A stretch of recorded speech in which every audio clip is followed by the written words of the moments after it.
भाई आज ऑमलेट नहीं बनाऊंगा, आज तेल का ऑमलेट बनाऊंगा।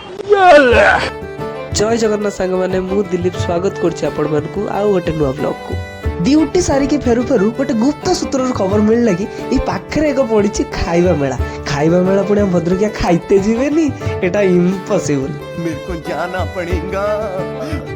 खाइबा मेला जा हेता ना काहे कि आको लाइट देखि के भाई ना मन खुशी हे गला।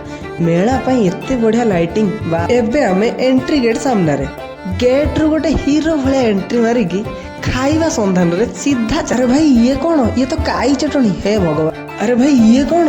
अरे भाई भाई भाई भाई आज लगुच सबू राग से अटा उपर सुझेई दे। भाई आज घर रागी के आसपर किसी ट्राए करने मंचूरियन और चाउमिन मगई। अरे खाइबा तो नहीं आसली हेले बसवा जगह कहीं सबू टेबुल फुल अच्छी। दीर्घ 8 घंटार संधान पर फाइनाली गोटे टेबुल मिलला। चाउमिन और मंचूरियन दुईटा जाकर टेस्ट ओवरऑल बहुत ही बढ़िया थिला। तापर किसी कॉर्न चाट ट्राए करके आमे चलिलु स्टेज आड़ को।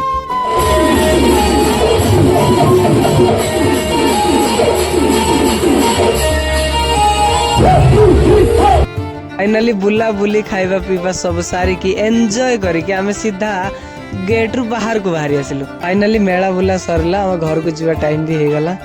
तो आज एति की रहिली। जय जगन्नाथ। देखा आ गोटे